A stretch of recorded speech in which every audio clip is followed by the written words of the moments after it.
Over the years, we've done plenty of episodes where there's a piece of software or a cloud platform you can try, but we've never discussed actually building quantum hardware at home. Find out how you can get started on the engineering side of QIS in this episode of the Post-Quantum World. I'm your host, Konstantinos Karagiannis. I lead quantum computing services at Protiviti, where we're helping companies prepare for the benefits and threats of this exploding field. I hope you'll join each episode as we explore the technology and business impacts of this post-quantum era. Our guest today is the founder of the OpenQuantum project, Max Shirokawa. Welcome to the show. Thank you. Thank you for having me. Yeah, we both spoke at Quantum Village this year at DEF CON. It's a pretty hands-on conference for hackers.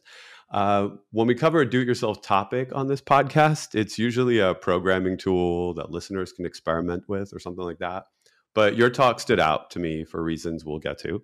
And before we get to that, please tell our listeners how you found your way to the world of quantum computing. Yeah, so actually my background is in software. Actually, I started in information security before I even went to college. I worked on the red team at Salesforce for a couple of years. And for a long time, I thought I was just going to stay in software. I found it interesting. There were a lot of problems I liked solving. But I was doing a part-time master's at one point, got a little fellowship to do that at Columbia. And I volunteered at this physics lab. They wanted somebody to write the control codes, and they were setting up this new ultra-cold atom quantum simulator experiment. This is with Professor Sebastian Will. And it was very early stage. I think it was maybe the third or fourth semester he had joined the university. And so we were really starting to build everything from scratch. And the budget, it wasn't small, but it was lean, let's say.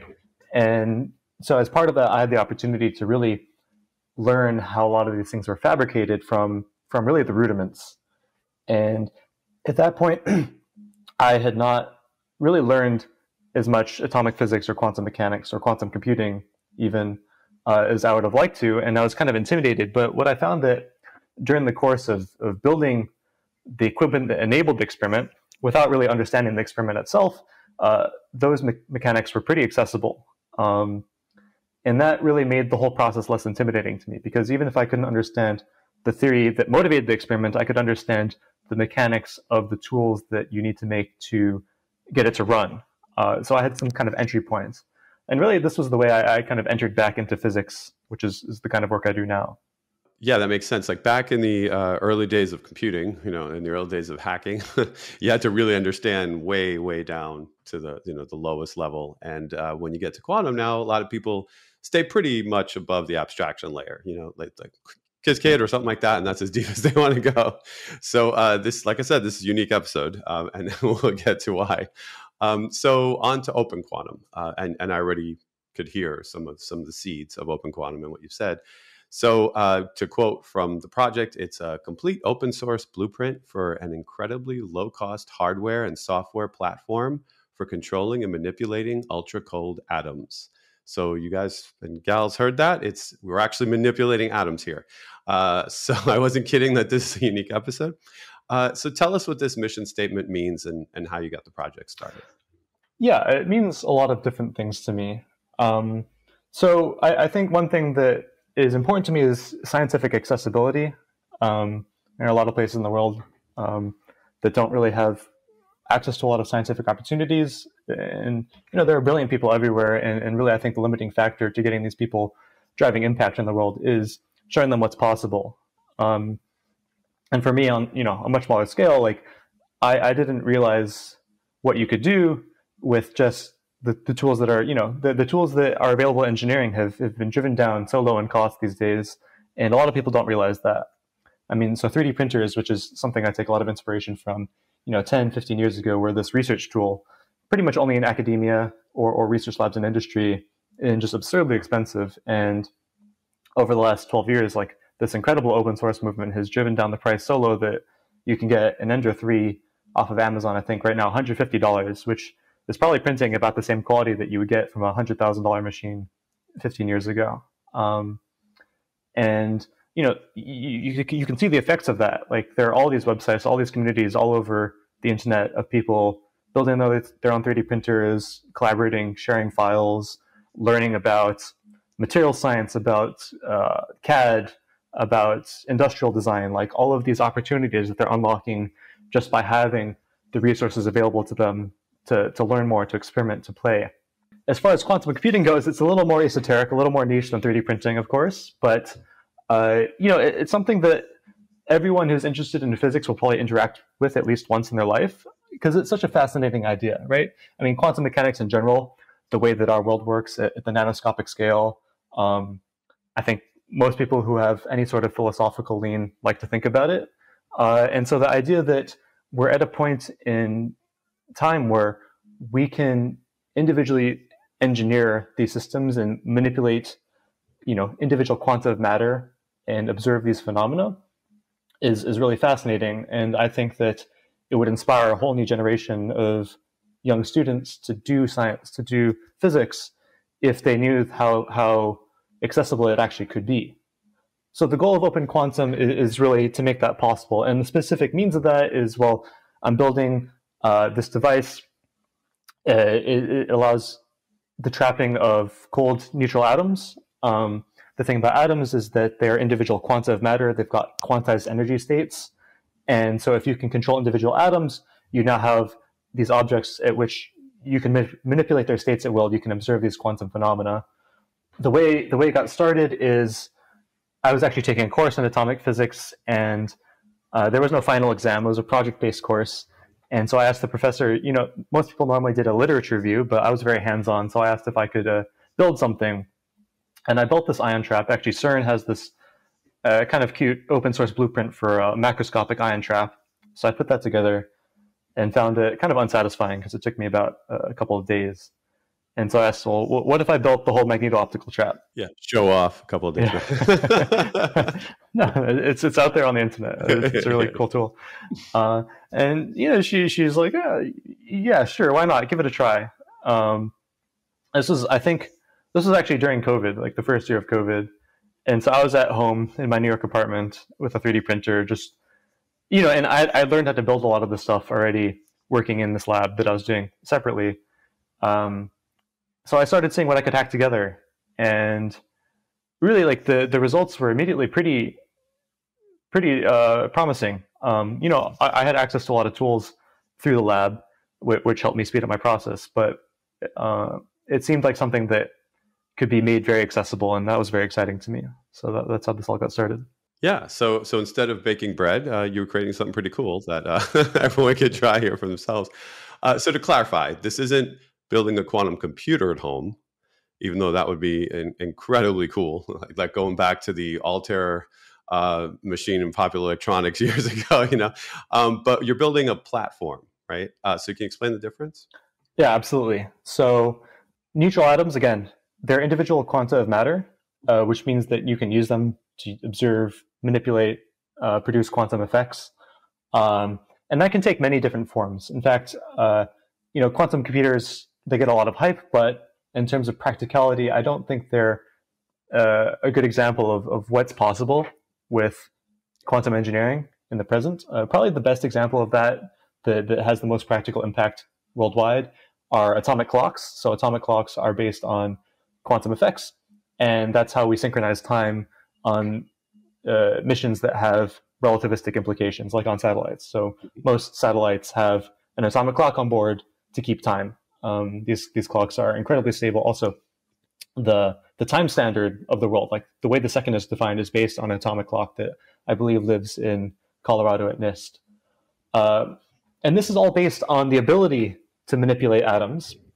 And so that's what I want to provide. So it's a platform that allows you to cool down atoms to such low temperatures, collective temperatures of about 10 to 100 microkelvin, which means that their kinetic energy is low enough that you can start to manipulate them at will. And so it's a platform for a really wide variety of quantum experiments. Actually, more quantum experiments than there are existing magneto-optical traps in the world, which is also a motivating factor for me. So one of those applications is a quantum computer, but you can really do many, many other things with it. So some of our listeners have heard of QEra and atom computing right on this show. But just give us a little quick refresher on neutral atom, quantum computing as sort of like being based on the same idea. Yeah, of course. So the way that neutral atom quantum computing works is, well, you've got these cold neutral atoms. And as a disclaimer, I'm not a theorist, so this is going to be very high level. Hmm. But you can encode, just logically, like on paper, the ground state of those atoms as a logical zero, and then you pick some excited state to encode as a one. And we actually pick an excited state, a very high level excited state, a Rydberg state. So it's also occasionally called Rydberg atom quantum computing. Um, and what this allows you to do is you can use purely optically, so using lasers, to modulate these atoms between these two states, from the ground state into the excited state, or a superposition of those two states. And then through more sophisticated optical operations, also do things like imply quantum gates, like a Hadamard gate, if you want to generate a Bell state. This is all handled optically. So you're taking the energy states of these individual atoms and using optical control to put them into specific quantum states that you map onto some meaning at the software level, at the logical level, so that you can run a quantum algorithm. And the current state of the art on that, I guess, atom computing just announced 1,000 qubits, and I'm assuming QR is going to be right behind because it's a similar approach. So to get a sense how the technology is advancing, that's that number. What are the specs of your device? Like what are people going to be realistically playing with here? Yeah. So again, I'm not necessarily building a quantum computer, but more of an atom trap. So for these companies, they'll start with an atom trap that probably has about 100 million atoms, 100 million cold atoms that are kind of floating around in this little ball in space. And they're still moving. They're still moving very slowly, but they're moving nonetheless. And so to generate the basis for their computer, what they first do is they have this array of optical traps called optical tweezers. And this is actually a technique that won the Nobel Prize in 2018, so fairly recently. And once they've trapped these atoms in this optical trap, these atoms are basically not moving at all. And so those then become, each of those trapped atoms is a qubit. So when atom computing says they have 1,000 qubits, they mean they have this floating grid of atoms trapped in optical tweezers, and now they can manipulate them again at will. And so what my device will do is it'll allow you to trap, to cool down about 10 to 100 million rubidium atoms. And from that point, if you had something like a spatial light modulator and a trapping laser of sufficient power, you could probably trap, some dozens of atoms if you make a high fidelity optical tweezer array. That is something that I really hope that someone will build on top of the platform. But what I'll give you are the cold atoms that you can then play with. Okay. So all this evolved from magneto-optical traps, and that's like a 1997 technology. So the project states that you can build your own completed system here for $8,000 or so. So tell us how you got that cost down. You already mentioned 3D printing, right? Yeah. So 3D printing, additive manufacturing is a huge component of that. I think, so the motivation there was, well, I think very few universities, very few institutions in general around the world have access to one of these machines. Even within America, I think it's pretty small fraction of educational institutions that have a teaching lab for quantum engineering. Most teaching labs for physics are things like kinematics, where they've got students rolling balls down hills. And in my opinion, that just makes fewer students want to do physics at all. Whereas a teaching lab in quantum, I think, is really inspiring because it shows you all the potential of what the future could look like. But the issue is that right now the equipment is expensive. So there's a company called Inflection, formerly known as Cold Quanta, and they offer almost pre-built magneto-optical trap, but I believe the cost is about $55,000, which, it's not a terrible amount of money, but for a community college or even a smaller, private college, it's just going to be inaccessible. Like, it's hard to justify. So to make this thing, to drive broader impact, to make it more accessible, I think really probably the most important thing to do is to get the cost down.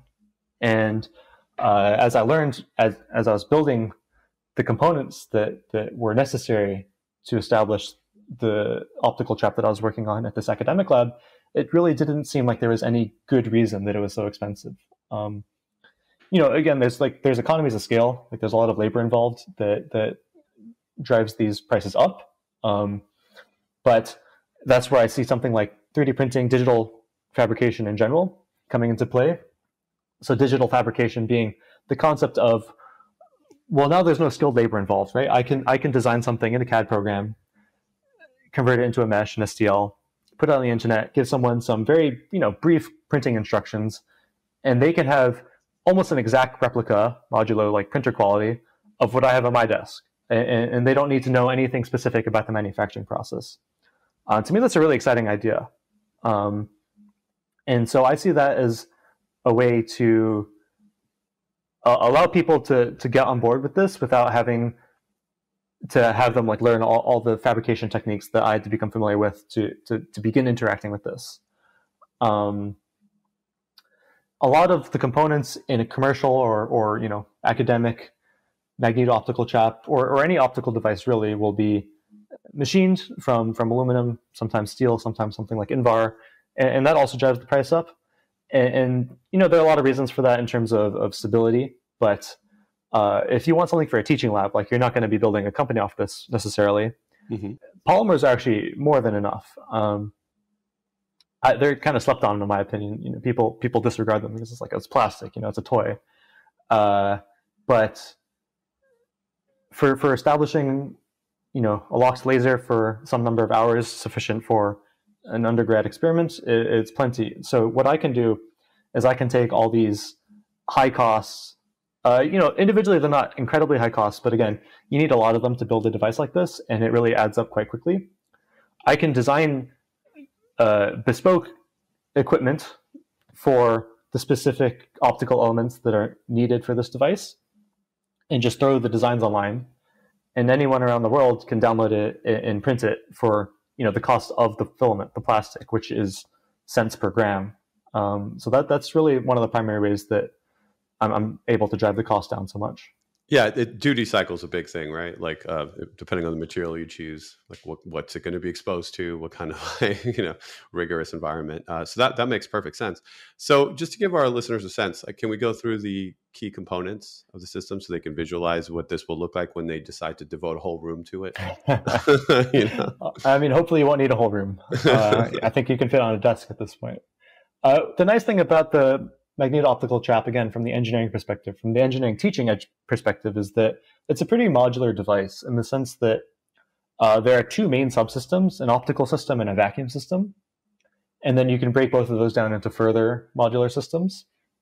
So I'll start with the optical side because it's the more complex side.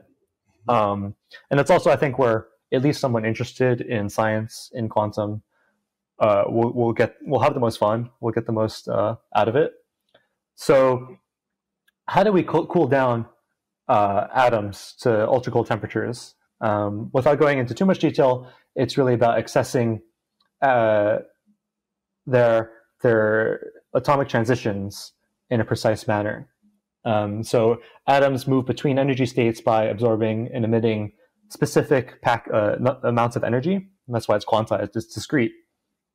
And when you get too far away from these very specific values of energy, they actually just won't interact with whatever form of energy that is in general.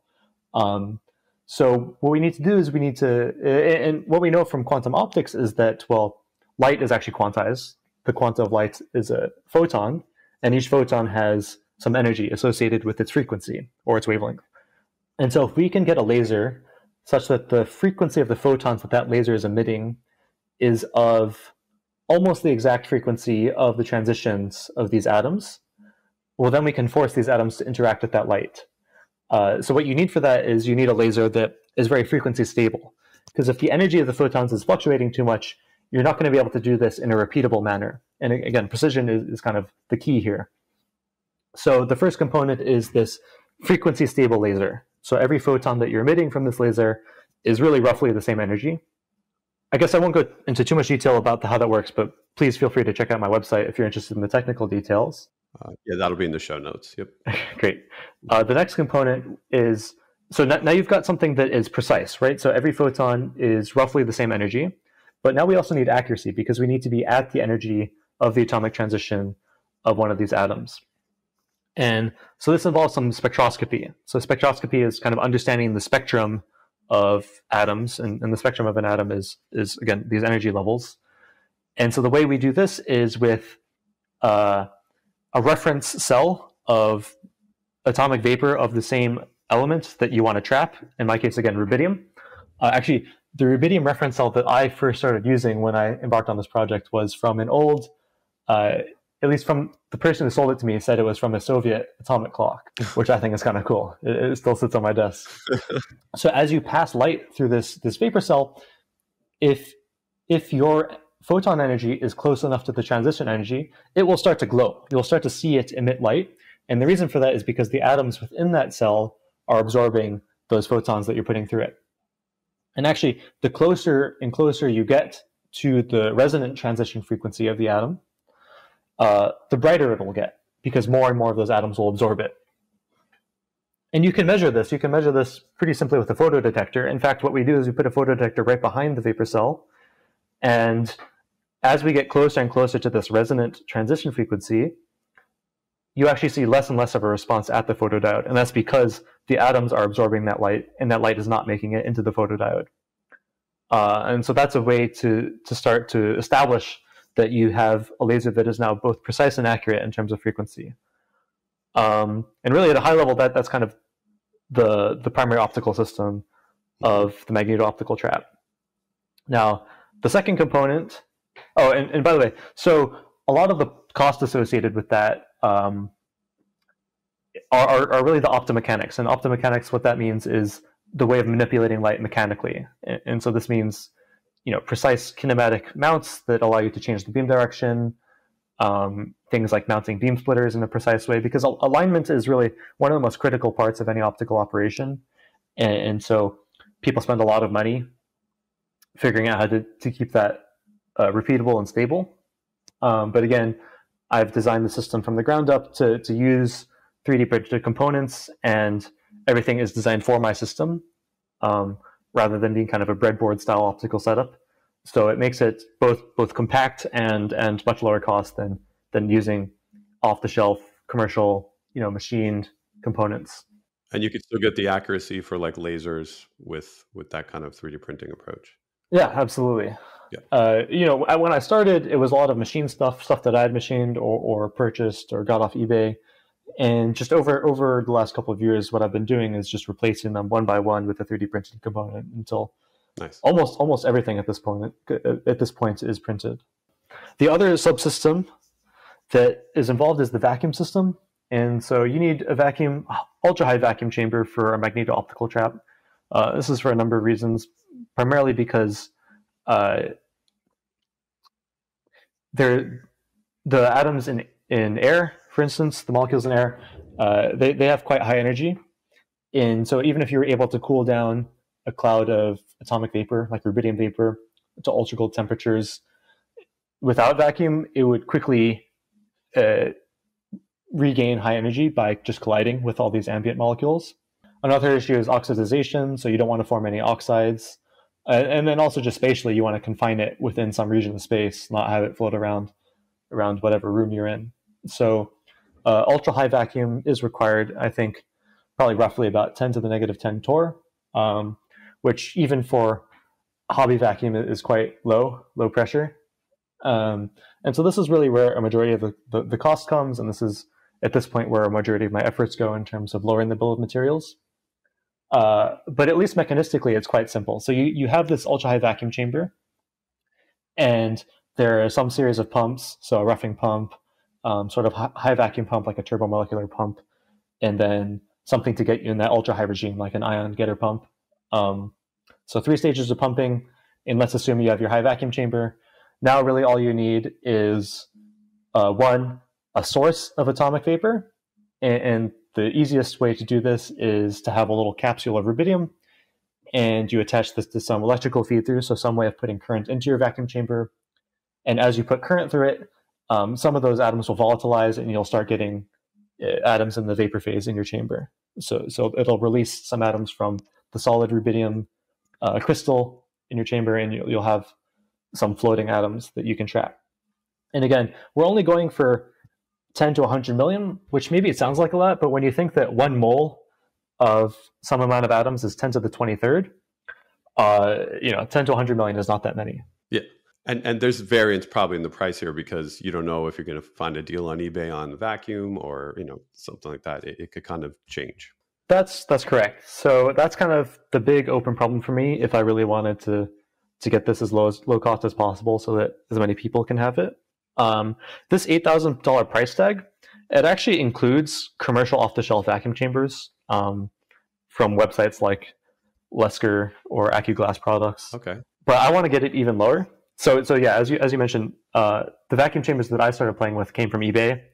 And so actually my vacuum chamber, if I totaled up just the amount I spent on the components I use, it's probably less than $1,000 because you can really find great vacuum components on eBay, and their entire internet community is dedicated to people hacking this stuff together at home. Nice. With some really interesting science going on in across a huge variety of fields. Yeah, because that price could be prohibitive for some individuals, right? If they're thinking $8,000, they might not want to do it. But I guess maybe also groups and organizations like you've hinted at, like colleges and things. Have any told you they're building it or succeeded and sent you photos, that kind of thing? Like, do you know of any completed ones? Yeah. So no one has completed anything yet, and part of that is on me for not making it easier to assemble. I've had this working in various forms over the years, but nothing as stable as I want, just with entirely made of my design. I'm talking to a lot of educational institutions at the moment. So Ben Varco, who was also at Quantum Village at DEF CON, has some of his master's students working on the optics side, like trying to replicate my designs. Mm-hmm. I'm in talks with some people at Sandia who think it could have some interesting educational impact. The University of Chicago is interested in my designs. I mean, they already have they have an incredible quantum course, but I think they also are aligned with my mission of making it more accessible to people who are not in an institution that has that much money and resources. But really, I'm still in the process of trying to gather interest from educational institutions and onboard people onto, not just getting the equipment, right? Because the equipment is only one part of it. And in fact, from the educational perspective, it might be the less important part relative to a curriculum, right? Because it doesn't really matter if you have the equipment if there isn't a good way to teach people how to use it. And so that's kind of the second component of OpenQuantum for me, is not just providing people with files and saying like, well, go have fun, go figure it out, but also providing educational resources. And I'm still figuring out whether that's going to be YouTube videos or just, lecture notes that would allow someone to self-study this, even maybe perhaps without building the equipment, like just reading through the documentation. Because I know that I've learned a lot about hardware without ever having to build the hardware that I'm reading about, just learning how it's put together and what goes into making it. In fact, those are kind of my favorite articles in general, are the ones that tell you exactly what you need to do to make this happen. But also for teachers, right? So for a teacher that, maybe doesn't have an incredibly deep understanding of atomic physics, or a teacher that hasn't interacted that much with a CAD program or, 3D printed a lot of things, how can I provide a resource to them that still lets them feel confident in teaching a classroom of kids how to use this device? And I think that's just as important, because not only are these institutions lacking perhaps in people or in equipment, but also the people with the domain knowledge to run such equipment, even if it did exist.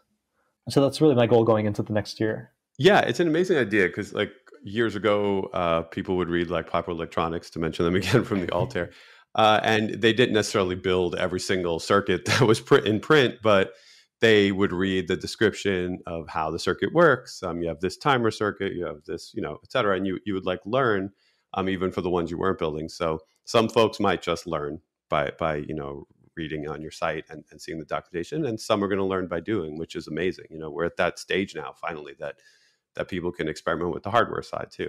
So that's why I thought this was such a cool project. And just to be clear, like, are people, I'm sure some listeners are imagining that they have to like have a clean room or something, or some kind of like bunny suit to operate this, like in Intel commercials or something. But I'd imagine that it's not really that kind of environment, right? The cleaner your room, the better. And really, the quality of the thing that you produce is going to be a function of the care you take when you assemble it. And there is some threshold below which like you will not be able to establish any sort of spectroscopic signal. But definitely you don't need a clean room, like nothing, ISO graded. I certainly didn't do it like that, but you do have to take some care in assembling it, and that will of course all be in the instructions and the educational manuals that I want to put out. And I think that's really an important part of this whole project. And really the goal of the project as a whole is, well, a lot of the things are kind of arcane, right? Because maybe you have some intuition that these things need to be clean, but you don't really know what that means. And if that's you, you're not alone, because that's almost anybody who actually hasn't held a research position or a position in industry in this field.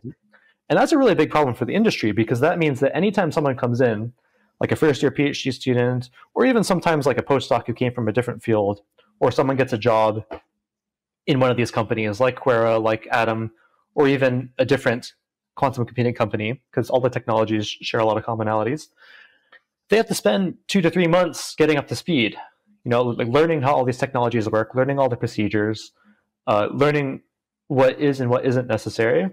And this really slows down progress. I mean, nobody likes dealing with this. People want to learn these things, they just don't know how. And the people who are running these companies don't want to have to wait a quarter of a year for people to have all the domain knowledge to not screw up an experiment, to be able to hit the ground running. And so that's kind of one of the big needs on the educational side of this industry that I think that this project can at least in some part fill, where now when you have a new student who wants to join a lab, or a new employee who doesn't have a PhD, they've had an opportunity to at least to interact a little bit with all the constituent technologies that go into making this industry possible as a whole. And you can have a little more, they have a little more respect for what goes on. They have a more understanding. They can do more from day one. And I think that's going to be critical if this industry is ever to succeed, commercially, is to have a workforce that doesn't need to be educated from scratch every time. And they're learning and they're building, but in the end, though, they end up with this device, and it's like we've said, it's not quite a quantum computer. So you hinted, like, you envision some next level of project that can be built on top, so you end up with something, right? Because there are, rumored to be coming things for like $5,000, a tiny little 2-qubit machine or something sitting on your desk. I don't know how useful that'll be. So do you envision that, like an extra layer on top that makes it like, oh, look, in the end, I can run a very, very simple, gate? Yeah, absolutely. So I love those little 2-qubit machines. I think they're really illustrative and informative. But they're not extensible, right? So you'll have 2 qubits, and that's probably, for the majority of those, that's all you'll ever get. Mm-hmm. Whereas my platform, you've got 100 million cold atoms. You can do a lot of things with it. A lot of things outside of quantum computing, if you're just interested in quantum engineering in general. So some of the really basic things you can do, for instance, in an undergraduate lab, is measuring the rate of Raman scattering, or like really characterizing the line width of an atomic transition. And these are things that will let you experimentally verify the laws of physics, which to me is really satisfying, because I'm taught all this stuff. I learned a lot of linear algebra, I learned a lot of quantum mechanics, a lot of atomic physics, and for all I know, it could all be fake. Except that once you put it together, and you can actually compute a measurement that really is within some epsilon of what you were taught in theory, and now you're like, okay, well, this is very satisfying. Like, we can verify that all these things are true. I can verify these things for myself. I don't even have to rely on someone who told me that he did it. To your point earlier, I don't really expect a lot of hobbyists, at least for the time being, to try to put one of these together. I think it is a bit cost prohibitive, and there's probably low motivation to spend that much money on something like this. Potentially someone entrepreneurial could see a big gap in something like quantum sensing. So actually, as an aside, like, there are some really interesting projects in quantum sensing. There's a group at Berkeley that is using atom traps to do, they call it quantum cartography, which is using atoms as a gravimetric sensor to scan the topography of terrain. We talked in Inflection about that, actually. This idea, oh, really? of detecting with a truck-sized device, like giant, openings in the earth below and stuff like that. Yeah, that stuff is amazing. It's so practical, right? We're taking something that used to be so arcane and making it into something that we can utilize to improve our control over the world. It's really incredible to me. Another application I want to highlight is the magnetometer. So there are a lot of people working on atomic magnetometry, which is a way of measuring magnetic fields with atoms. Atoms are so sensitive to these external fields that you can really use them to get more precise measurements than you could do with anything classical, to my understanding. So perhaps someone entrepreneurial could find some gap in one of these fields and use a platform as a starting point for experiments to de-risk their idea before they go and potentially raise venture capital. On the educational side, what I really hope that comes of this is people start building experiments on top of it. For instance, one of the first things that scientists did with the magneto-optical trap was make a Bose-Einstein condensate, which is one of the most exotic states of matter. I don't think that would be out of reach for my device. I don't necessarily plan on doing it, but it would make me really happy if someone did. And then, of course, quantum computing, what we're all here for. Maybe you're not competing with atom computing. You don't have a 1,000-qubit array. But I don't see why with maybe someone who does something clever with some crossed acousto-optic deflectors to be able to trap, some handful of atoms with optical tweezers and then run a deterministic excitation to a Rydberg state with that. Again, this is where my theoretical understanding of the field probably hits a limit. But really, the equipment that I want to provide is really not too far off, I hope, from lab scale equipment. So if you wanted to go much further with it, I want to provide at least the platform for someone to try to do that. That's wild. Yeah, who knows? Maybe a year from now, we'll be talking about the successes in building the first home-brewed, quantum computer. It's possible. This has been a fantastic conversation. The holiday season's approaching. People have some downtime, maybe a little time off. Who knows? There might be an uptick in building. And before I let you go, what are ways that folks can get involved if they're maybe not ready to build? Like other ways they can get involved with this project? Yeah, I guess so. At a logistical level, I would love to be put in touch with any educators, any sort of institutions that might be interested in at least having a conversation about what this could look like. Because again, that's how I think I can drive the most impact with this. If you have strong opinions about education, about atomic physics, and you have feedback on my curriculum, my educational resources, I would love to hear it. And if you're not ready to build, well, maybe you should be, and we can talk about that, because I think these tools are so much more accessible even than I thought they were 3 or 4 years ago. And really all it took was like having those tools in place and having a little nudge to go and see what's possible with them to get started. And everything has snowballed from there. So if anybody's on the fence about getting their hands dirty, buying a 3D printer, playing with some CAD models, implementing that experiment they've been thinking about for several months, I would say go for it. And you can reach out to me. I'd love to chat. Yeah, there's going to be some great eBay vacuum device sniping going on over the next few weeks, I think. Yeah. So we're trying to grab a device from each other. Max, thanks again so much. Good luck with the project. I'm happy to be able to spread the word here, and let's see what happens. Yeah, thanks again for having me. Really appreciate it. Now it's time for Coherence, the Quantum Executive Summary, where I take a moment to highlight some of the business impacts we discussed today, in case things got too nerdy at times. Let's recap. OpenQuantum is a unique project that provides blueprints for building an ultra-cold atom platform. Whether you're a serious enthusiast or perhaps looking for a project for a class activity in an educational institution, OpenQuantum's approach is unlike anything else out there in this price range. A combination of 3D printing and carefully chosen components make building the platform possible for $8,000 or less. The variability in price is due to you maybe getting lucky with vacuum chambers and other parts on eBay. The platform allows you to cool down 10 to 100 million neutral rubidium atoms to temperatures that are sub 100 microkelvin. While it's not a fully functioning quantum computer, and you won't be running gates, the platform has a potential to be built upon in the future. For example, adding a high-fidelity optical tweezer array could let you use some of the atoms as qubits one day. It will be exciting to see if a community forms around such expansion in the future. For now, the device will fit on a table or desk. The whole approach has a similar feel to what it was like to build computer kits in the 1970s. And look how that turned out for PC system builders eventually. If you're interested in more of the engineering side of quantum systems, this project is definitely worth checking out. That does it for this episode. Thanks to Max Shirokawa for joining to discuss OpenQuantum. And thank you for listening. If you enjoyed the show, please subscribe to Protiviti's The Post-Quantum World, and maybe leave a review to help others find us. Be sure to follow me on all socials at Constant Hacker. That's Constant with a K, Hacker. You'll find links there to what we're doing in quantum computing services at Protiviti. You can also DM me questions or suggestions for what you'd like to hear on the show. For more information on our quantum services, check out Protiviti.com or follow Protiviti Tech on Twitter and LinkedIn. Until next time, be kind and stay quantum curious.